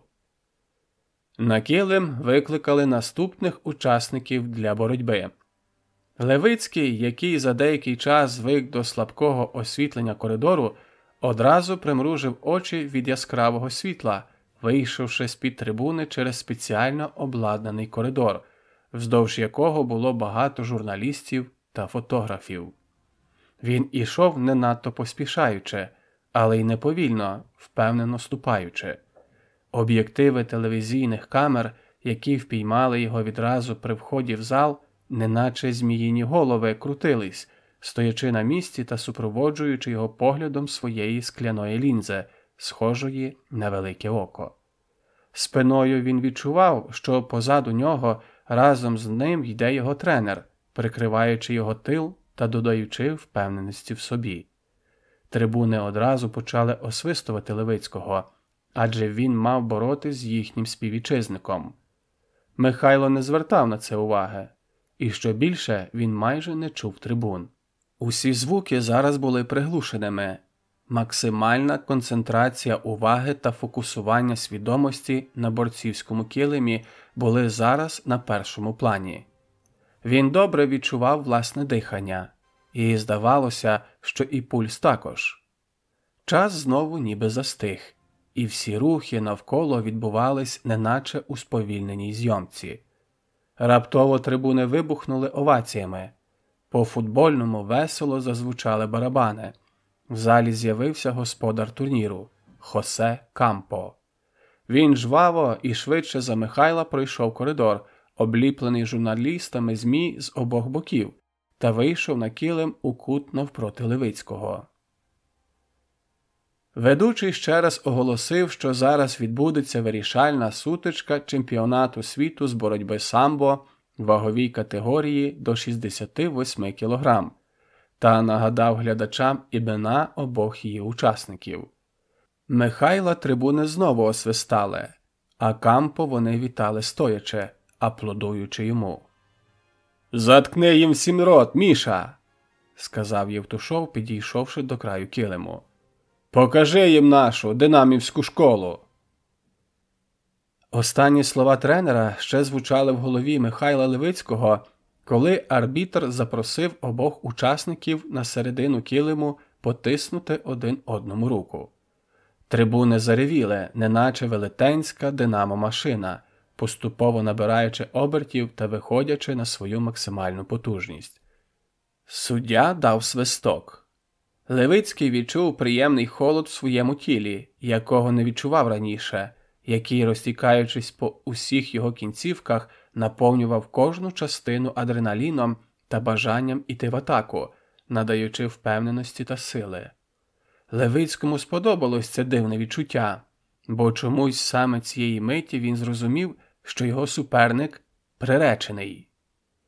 Сутичка почалась, борці взяли захват, і Кампо, відчувши силу рук Левицького, одразу ж просів, очікуючи на атаку, але це йому не допомогло. Блискавичний рух назад на зачеп і не менш блискавична зміна напрямку атаки вперед спричинила те, що іспанець, не до кінця усвідомивши, що зараз відбулося, полетів на підхват і, описавши в повітрі гарну траєкторію, впав на спину, що мало б оцінюватись у беззаперечних 4 бали. Судді, вдаючи якусь незрозумілу метушню, не поспішали зараховувати Михайлові ці бали в надії, що іспанець втече від нього в партері, а кидок вони все ж таки не зарахують. «Міша! Балів не дали! Ламай!» – кричав розлючений Євтушов, який готовий був вибігти на килим і зі злості зламати судді ногу чи руку, взявши його на больовий прийом. Левицький діяв блискавично, захопивши іспанця в своїй рідній стихії – партері. Він взяв його на больовий прийом на ногу. Мить і Хосе Кампо, перекривившись від болю, стукав долонею по килиму, символізуючи здачу. Суддя ігнорував і цей жест, який означав чисту перемогу Левицького. І в цю коротку мить Михайло розгубився, але, зустрівшись поглядом з Євтушовим, прочитав у його очах підказку. Йому одразу ж згадались слова, що бути хорошим хлопцем – це не професія, і що в нього хочуть забрати його перемогу. І він, прогнувшись ще сильніше в спині, викрутив ногу суперника так, що той почав кричати від болю, змушуючи суддю шалено свистіти в свисток, зупиняючи сутичку та, панічно розмахуючи обома руками, зафіксувати перемогу Левицького. Михайло здійнявся на ноги. Він був розлючений відверто нахабною спробою вкрасти його заслужену перемогу. Фінальна сутичка, яка тривала не більше 25 секунд, принесла йому 4-ту поспіль чисту перемогу та титул чемпіона світу. Озирнувшись, він побачив щасливого Євтушова, який стояв з піднятими руками зі стиснутими кулаками в оточенні інших тренерів з числа делегатів збірної. Усі були щасливі. Трибуни Мадридського палацу спорту замовкли. В приміщенні запанувала така тиша, якої тут не було від першого дня змагань. Настала дещо незручна пауза. Іспанець, прикульгуючи, але даючи зрозуміти, що він не отримав серйозного пошкодження, встав на ноги і підійшов до Левицького, потиснув йому руку і привітав красномовним жестом. Арбітр узяв Левицького за рукав куртки і здійняв його руку вгору, визнавши тим його перемогу. Раптово в залі почулись поодинокі оплески, які підхоплювали щосекунди і інші глядачі. І вже за якусь мить увесь Мадридський палац спорту аплодував Левицькому стоячи, хоча публіка і вболівала проти нього на цих змаганнях, але все ж оцінила видатний борцівський талант Михайла, який продемонстрував видовищну та потужну боротьбу на цьому чемпіонаті, зумівши завоювати глядацькі серця. «Ми зробили це, Федоровичу!» Зійшовши з килиму та одразу наблизившись до тренера, сказав щасливий Левицький. «Ти написав нову спортивну історію, Міша. Вписав туди своє ім'я». З обличчя Євтушова нарешті зникло напруження, в якому він постійно перебував останні 2 дні. «Це те, заради чого спортсмен повністю віддає себе спорту, терпить втому та біль. Ти з гідністю пройшов цей шлях і заслужив повагу». Такі висловлювання були непритаманні Євтушову в звичній ситуації, але ж ця ситуація була незвичною. «Дякую, тренере, без вас я би цього не зробив», стримуючи бурхливі емоції, мовив Левицький, якого підходили вітати усі делегати збірної та товариші по команді. Призові місця в його ваговій категорії розподілились того дня так. Чемпіоном світу став Михайло Левицький. Срібним призером – Дамдин Цендейн з Монголії. Бронзу виборов іспанець Хосе Кампо. За крок від медалі на 4-му місці фінішував болгарський самбіст Дочев. Сєніє Жан М. з Франції посів 5-ту сходинку, а останнє 6-те місце посів Котера К. з Японії. Михайло присів на трибуні, скинувши з себе самбовку на порожнє місце поруч. Він був виснаженим цілковито і повністю. Йому різко захотілось чогось поїсти і прилягти на ліжко, але для початку прийняти теплий душ. Він відчув, наскільки важливим був його психологічний тягар лише зараз, коли він зник.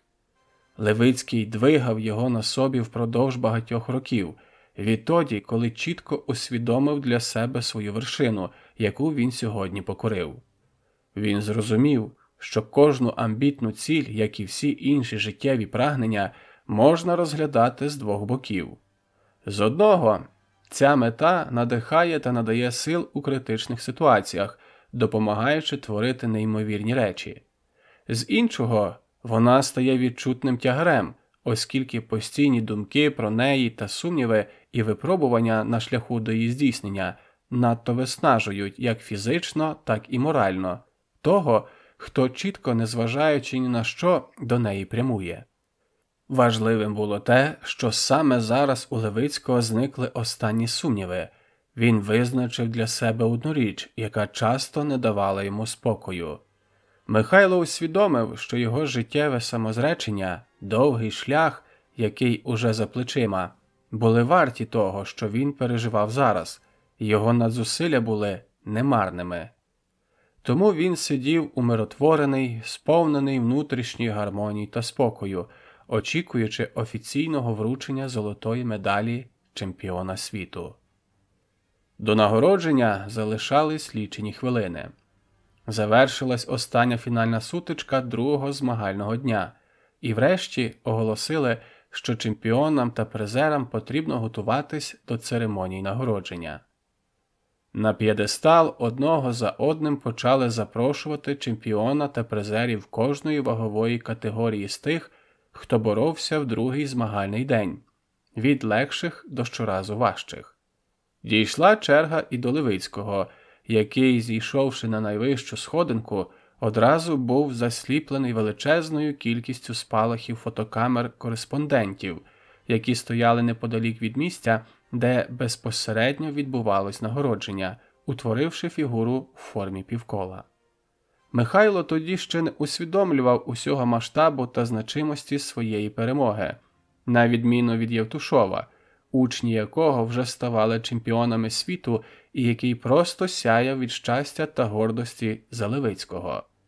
Адже багато років тому його тренерське чуття підказало йому звернути увагу саме на цього непримітного худорлявого хлопчину, який сьогодні став чемпіоном світу. Найбільше Євтушову сподобалась сьогоднішня манера боротьби Левицького. Жорстка, агресивна і безжальна, з постійним пресингом і швидкими чистими перемогами. Саме таку боротьбу, а не жодну іншу, визнавав Михайло Федорович. Він дуже часто під час змагань викрикував своїм учням «Бери, кидай!» або «Бери, бедри!». Останнє означало, що потрібно було робити кидок через стегно. Цікавим є той факт, що з перших в історії 5 чемпіонатів світу самбо учні Євтушова ставали переможцями на 3. Такий результат, звісно ж, промовистий сам собою. Отримавши свою золоту нагороду, Левицький разом з Цейдином та Кампо продовжували деякий час стояти на п'єдесталі, оскільки всі офіційні особи хотіли сфотографуватися з ними, а представники різних видань один поперед одного просили спортсменів зазирнути в фотооб'єктив їхньої камери. Збірна СРСР, 10 представників якої здобули 7 золотих та 3 срібні нагороди, здобула безапеляційне перше загальнокомандне місце, не залишивши нікому жодного шансу на звитягу в командному заліку. Також 2 золоті нагороди дістались команді Монголії і 1 збірній Іспанії, що сукупно ще з 1 сріблом та 1 бронзою робило виступ господарів чемпіонату доволі успішним. Нагородивши усіх переможців та призерів змагань, організатори повідомили, що нагородження на цьому не завершується. Суддівською колегією змагань, враховуючи результати проведення чемпіонату світу, було обрано спортсмена, якому сьогодні буде вручений приз за найкращу техніку 5-го чемпіонату світу самбо в Мадриді, незалежно від вагової категорії. Левицький абсолютно байдуже поставився до цього оголошення, оскільки всі очікували, що цей приз дістанеться іспанцю, який здобув золото на домашньому чемпіонаті у ваговій категорії до 82 кг Хосе Антоніо Секкіні.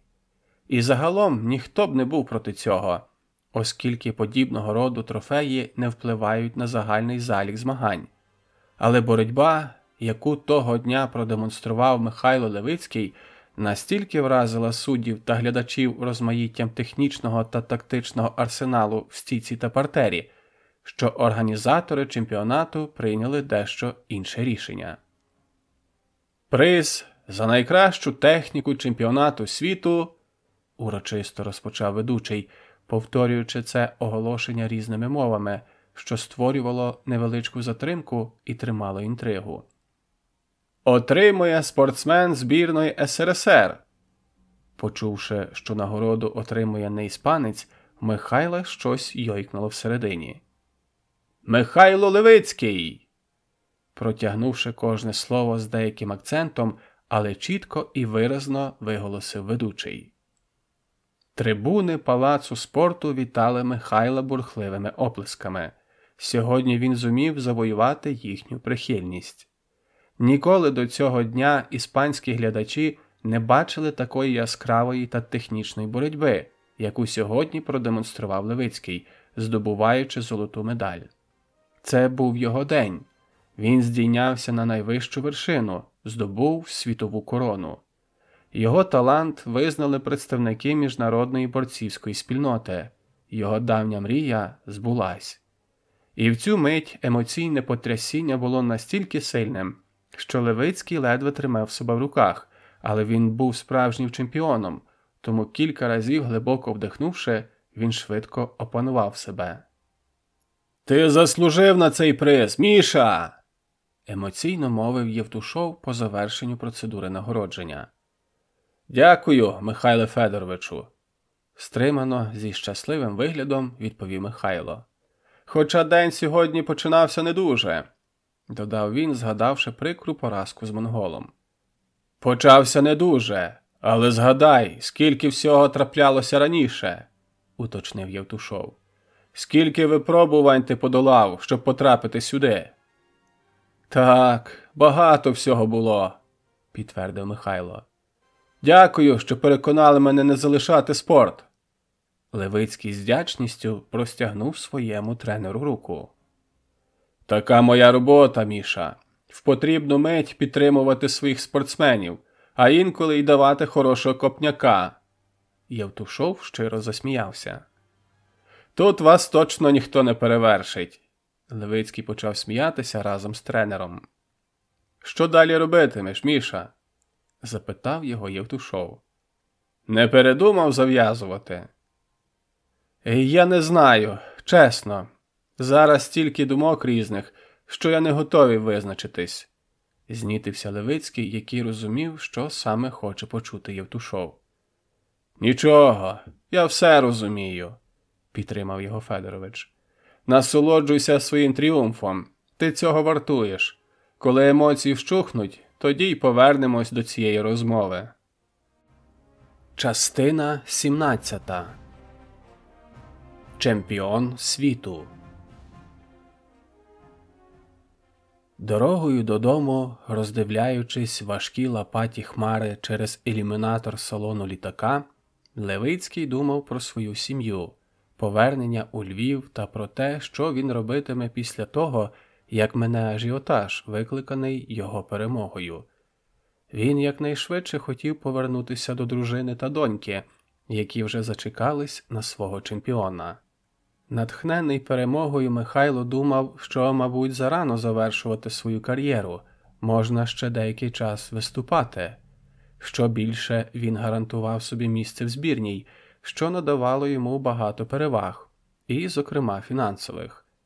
Ще одним аргументом на користь продовження кар'єри було те, що Левицький любив свою справу.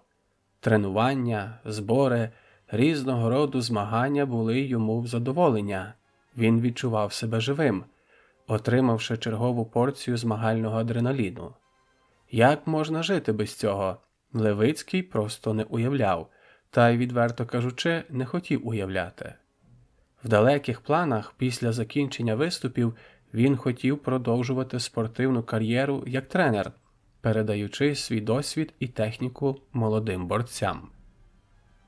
Прилетівши до Львівського аеропорту, Левицький з Євтушовим вийшли на вулицю біля головного входу. Михайло Федорович одразу ж глянув на свого годинника, і Левицький здогадався, чому він це зробив. «Міша, ти можеш їхати додому», – почав тренер. «Відпочинь, наберися сил і за кілька днів чекаю тебе в залі». «Добре, Михайло Федоровичу. А ви зараз куди?» – вирішив перевірити свої здогади Левицький. «Я ще встигаю на тренування заскочити. Хочу перевірити, чи ті гандони тренуються, чи знову хуйньою страждають». Усміхнувшись, Євтушов додав. «Це ти в нас тепер чемпіон світу, а їм ще пахати і пахати». На вулиці була рання весна. Сніг починав активно танути, утворюючи калюжі у всіх нерівностях асфальтного покриття, які одразу ж наповнювались темною талою водою. Дув неприємний холодний вітер, який вже, однак, ніс з собою бадьорий весняний аромат. Усе це разом із високою вологістю тутешнього клімату викликали бажання швидше опинитися в теплому приміщенні з чашкою гарячого чаю в руках. Вдома Михайла зустрічали радісні обличчя його рідних. На порозі квартири його зустріли дружина з донечкою, а також батьки і сестра Наталя. Всі говорили йому багато компліментів та запевняли, що дуже ним пишаються, чим трішки засоромили Левицького, який через свою природну скромність дещо ніяковів у подібних ситуаціях. Окрім усіх отриманих в Мадриді регалій, Михайло Левицький став першим в 1981 році чемпіоном світу в Україні з усіх видів спорту.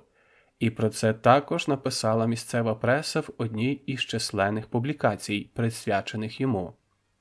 «Вітаю, братику! Ти в нас великий молодець!» – сказала Наталя, радісно обійнявши брата. «Дякую!» – стримано відповів Михайло, який розгубився від такої кількості людей. «До тебе гості приїхали!» – продовжила сестра. «Заходь у кімнату, побачиш хто!» – додала вона, зберігаючи таємницю. Михайло здогадувався, хто б це міг бути, і від цього його настрій ще покращився. Розувшись та знявши з себе верхній одяг, він відставив у бік свою велику дорожню валізу та прийшов у кімнату. За столом, заставленим різноманітними стравами, приготовлених для святкування його довгоочікуваної перемоги, сиділа бабуся Ганна, яка спеціально приїхала у Львів привітати свого улюбленого онука з такою важливою подією в його житті. «Михайлику!» Бабця не без зусиль встала з дивану і простягнула свої руки для обіймів. «Привіт, ба!» – відповів Левицький широкою усмішкою, обійнявши її. «Я так раділа за тебе!» – почала бабця. «Згадувала, як ти маленький бігав у футбол грати у нас в селі, і як ти тішився, коли перемагав». «Я теж це пам'ятаю», – м'яко відповів Михайло своїй уже дуже старенькій бабусі, яка знайшла в собі сили приїхати привітати його з такою важливою в житті перемогою.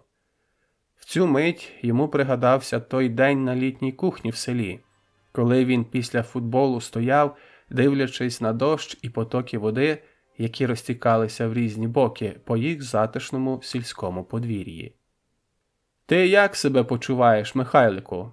Тебе нічого не болить?» – випитувала Ганна онука. «А то я знаю, які там в тебе сильні суперники бувають. Можуть і покалічити». «Все гаразд, бабцю, приїхав живий і здоровий», – заспокоїв її Михайло. «Молодець! Я завжди вірила і надіялась, що колись ти виграєш це звання», – продовжувала бабця, сповнена гордості за свого онука. «Я читала усі твої листи і раділа кожній твоїй новій перемозі», – додала вона зі сльозами радості в очах. «Я знаю, бабцю. Того я і писав тобі постійно, бо знав, що ти чекаєш листів від мене. Будучи вже дорослим, Левицький підтримував комунікацію з бабцею, відправляючи їй періодично листи, в яких розповідав про свої справи, а також результати виступів на змаганнях. «Дякую за те, що завжди вірила в мене!» Ще раз обійнявши її, додав Михайло. За столом було весело. Усі щиро раділи перемозі Михайла, який ще й відтепер отримав звання найтехнічнішого самбіста світу. Він став королем свого виду боротьби. Вище підніматись було нікуди. Залишалось одне – здобути титул чемпіона світу вдруге, а з ним і звання «Заслужений майстер спорту». Михайло щиро радів своєму успіхові, оскільки він прагнув саме цього, повернувшись з перемогою, відзначити її в колі найближчих та й найрідніших йому людей. А вже завтра вони мали зібратись зі всіма найближчими друзями та їхніми дружинами і також відзначити цю подію. Левицький та його компанія звикли на всі спільні гулянки завжди брати своїх дружин. Дуже рідко траплялися винятки, але таке бувало нечасто. Наступного дня, після повернення з Мадриду, вдома в Левицьких зібрались усі його друзі. Знову накрили величезний стіл зі сухим вином, яке полюбляли у цій компанії. Велися гучні розмови, в центрі яких був постійно Михайло.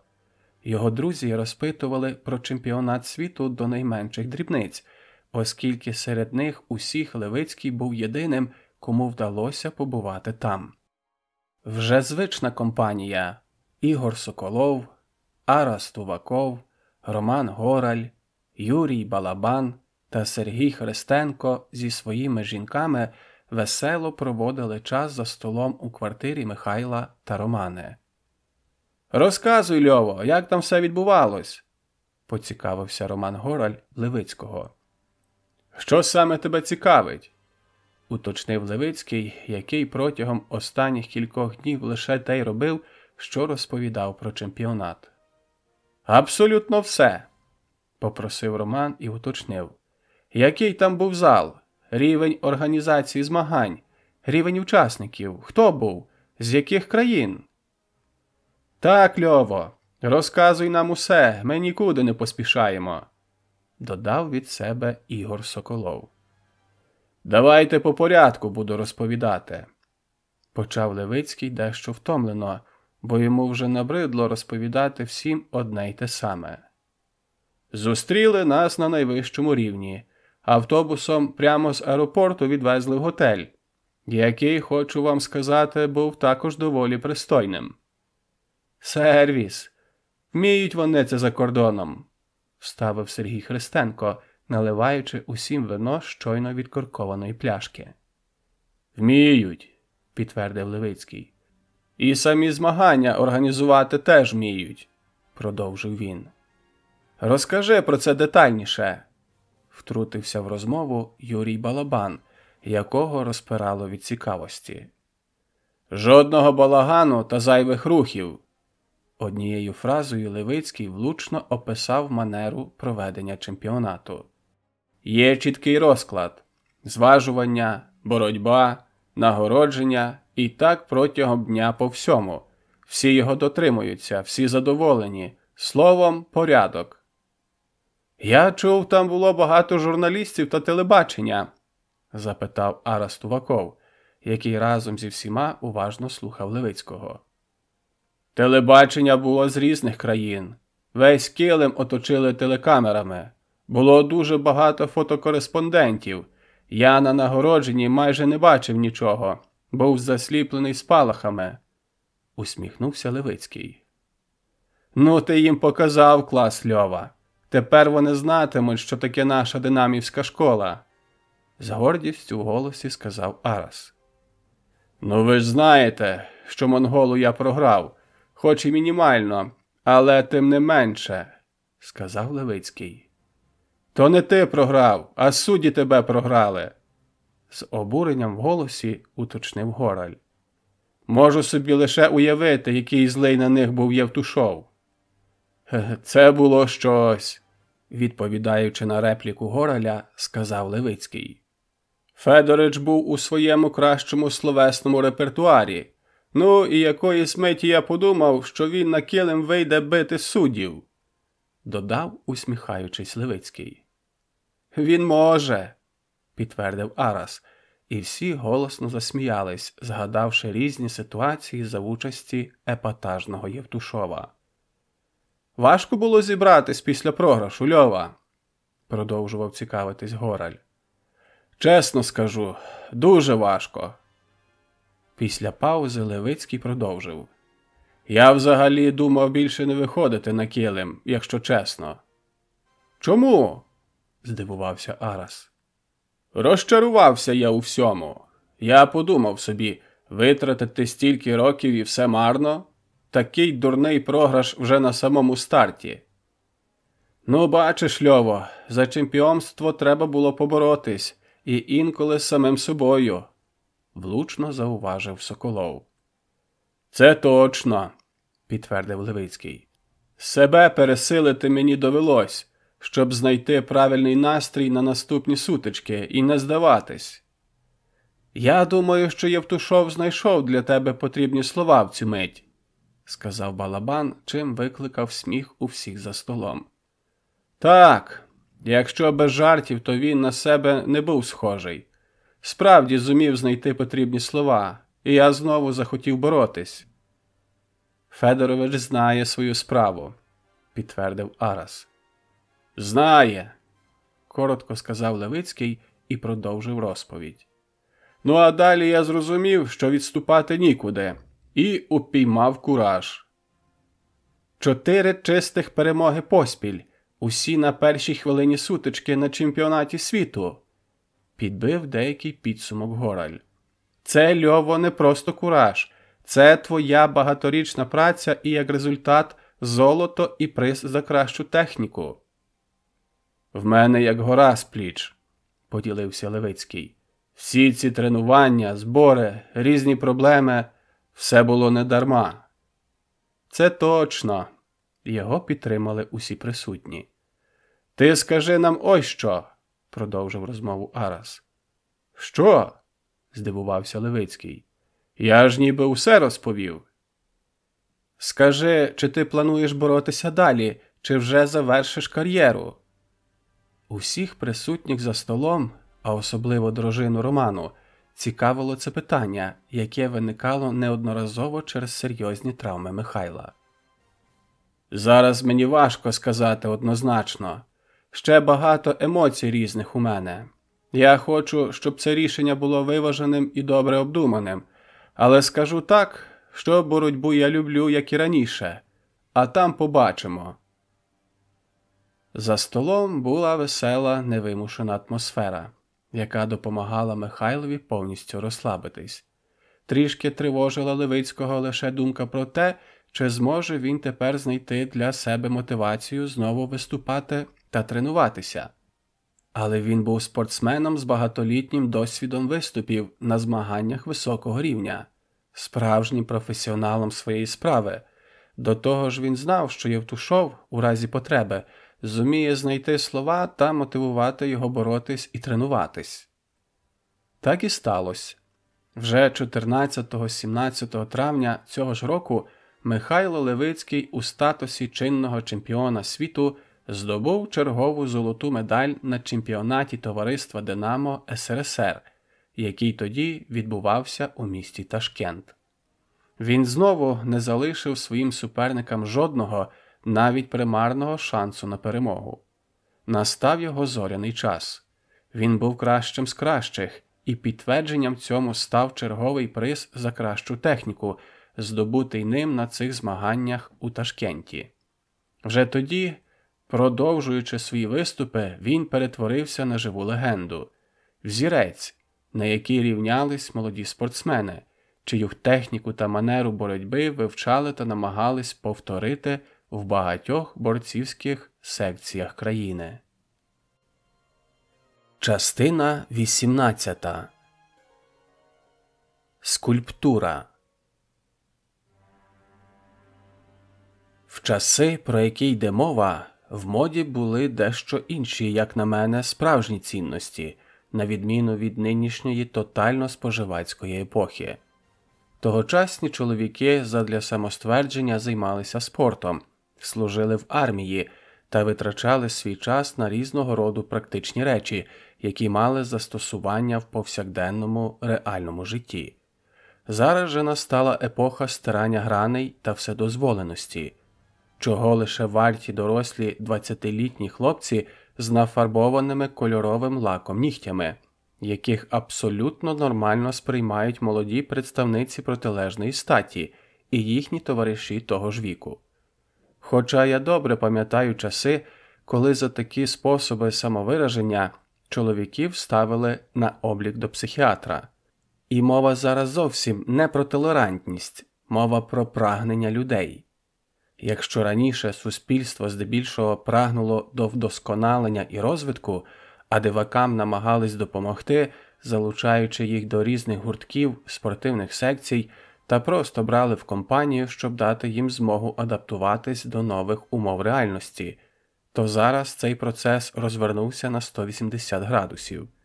З'явилась мода на так звану штучну дивакуватість, яка непритаманна внутрішній суті більшості тих, хто активно самовиражається в якийсь незрозумілий спосіб. Скидається на те, що звичайні так звані класичні координати внутрішніх цінностей сприймаються суспільством як деяка ворожість, застарілість життєвих поглядів чи невміння пристосовуватись до навколишніх умов. Хоча особисто я вважаю, що піти нафарбувати нігті банально простіше, ніж виграти будь-які змагання. Але давайте все ж таки повернемось в 1982 рік, який, окрім нових змагань, відзначився для Михайла Левицького ще однією цікавою подією. 23 березня 1953 року у містечку Броди, що зараз є одним з районних центрів Львівської області, народився Олександр Васильович Євтушенко. У 1981 році він закінчив Львівський державний інститут прикладного і декоративного мистецтва. Того ж року він став скульптором художньо-виробничого комбінату в Рівному. Тут у період з 1991 по 1993 був головним художником, після чого перебрався до Львова. Із 1981 року він був учасником мистецьких виставок обласного та всеукраїнського рівня. У своїй творчості скульптор Євтушенко дотримувався реалізму, а серед його творів були різноманітні скульптури, зокрема і на спортивну тематику. Одна з перших була створена в 1982 році та мала назву «Чемпіон світу самбо М. Левицький». Зрозуміло, що вона мала зовнішність Михайла Левицького. Окрім цього, ним були створені інші скульптури на спортивну тематику. «Дзюдоїсти» 1987 рік, «Метальник» 1987, «Боєць» 1997, скульптура «Торшер», «Гімнастка» 2006 рік. Михайло став справжньою зіркою самбо того часу, оскільки його яскрава боротьба подобалась глядачам та привертала увагу інших спортсменів і тренерів. Важливим є той факт, що зірковий статус ніяк не вплинув на поведінку Левицького. Він залишався, як і раніше, скромним і не надто багатослівним, та намагався уникати публічних заходів, на які його часто почали запрошувати. В залі він також залишався дисциплінованим та з належною повагою ставився до свого тренера. А от що змінилось після цього, так це ставлення Євтушова до Левицького. Михайло став єдиним учнем видатного тренера, до чиєї думки він міг прислухатись під час тренувань і вчинити так, як йому радить Левицький. «З тобою все гаразд?» – запитав Левицький у зблідлого Гораля. «Щось мені погано, Льова. Давай трошки зменшимо темп, бо я зараз омлію», Гораль тривалий час перебував у процесі інтенсивної підготовки до змагань, який супроводжувався голодуванням та активним скидуванням зайвої ваги для потрапляння в потрібну вагову категорію. «Тобі скільки ще зігнати лишилось?» – уточнив Левицький у свого товариша. «Трохи менше кілограма», – втомлено відповів Гораль. Ті, хто колись стикались із гонкою ваги, чудово знають, що перших кілька кілограмів скидаються відносно легко, а далі, коли з організму виходить зайва вода, починається суцільний жах з голодуванням, сушкою та тренуваннями в кількох светрах і штанах для того, щоб організм виділяв більше поту, зменшуючи свою вагу. «До змагань ще 2 дні, так ти точно заженешся!» – стурбовано мовив Левицький і, залишивши свого партнера стояти на килимі, рушив до тренерського столу. «Ти щось хотів, Міша?» – спокійно запитав Євтушов. «Федорович, відпустіть Рому сьогодні додому, нехай відпочине, і завтра також нехай залишиться вдома». Весь зал притих, очікуючи на реакцію тренера. «Міша, в нього до змагань 2 дні залишилось», – відповів Федорович. «Тим більше», – заперечив Левицький. 2 дні йому ролі не зіграють, а так він відпочити встигне, набереться сил. Подивіться, він же ледь на ногах стоїть. В такому стані він точно результату не покаже». «Думаєш?» – уточнив Євтушов. «Йому ж вагу треба ще зігнати. Що з цим робити?» Цілком серйозно, як свого повноправного помічника, запитав він Левицького.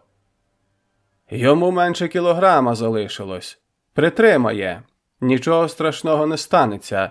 Він же не вчорашній», – відповів Левицький, поглядом показуючи на Гораля. «Добре, Міша. Хай відпочине». Євтушов легко погодився з Левицьким, чим викликав у своїх учнів шок. Ніколи до цього ніхто не бачив, щоб Євтушов послухав когось у чомусь, що стосувалось тренувань. До того ж, якщо хтось колись дозволяв собі подібне, він потрапляв у немилість до тренера, вислуховуючи відбірну 3-поверхову лайку. З Левицьким було по-іншому. Його спортивний результат, манера боротьби, скромність та працьовитість упродовж багатьох років завоювали повагу Євтушова, який цінував у людях саме ці риси. І ця чесно завойована Левицьким повага зробила його єдиним спортсменом, до чиєї думки прислухався Михайло Федорович. Погодившись з Левицьким, Євтушов не прогадав. Відпочивши, Роман Гораль зумів потрапити в потрібну вагову категорію, а також здобути перше місце в змаганнях. Останнього могло б не трапитись, якби Роман підійшов до змагань цілковито виснаженим та знекровленим. Після яскравої перемоги на чемпіонаті світу Левицький отримав неочікуване та унікальне на той час запрошення. Далека східна країна Японія хотіла бачити його в тренерському штаті своєї збірної команди самбо, пропонуючи Левицькому дуже пристойний контракт. Але, на жаль, тогочасний політичний режим мав своє бачення та свою думку щодо цієї ситуації та багатьох подібних. Військовослужбовця Левицького ніхто в Японію не відпустив, давши йому зрозуміти, що краще просто забути про цю ідею. І Михайло забув. Він сконцентрувався на власних тренуваннях, а також на проведенні борцівських семінарів у середині країни. Його часто запрошували тренери з інших міст та республік з усіх куточків СРСР на навчально-тренувальні збори для того, щоб Левицький ділився своїм досвідом боротьби та технічним арсеналом. Особливо це стосувалося боротьби в партері. І Михайло приймав ці запрошення, усвідомлюючи, що лише борючись постійно з новими суперниками, а також навчаючи інших, він продовжуватиме своє професійне зростання. В 1982 році Левицький вкотре здобув золоту нагороду Кубка України з самбо. який відбувався 25-28 лютого в місті Івано-Франківськ. Згодом, а саме 24 жовтня, переміг на міжвідомчому чемпіонаті України з самбо залік 8-літньої спартакіади народів СРСР, який відбувся в Горлівці Донецької області, та продовжив активні тренування і підготовку до важливіших стартів, які чекали його попереду. Підтримайте наш канал на канапі. Підпишіться.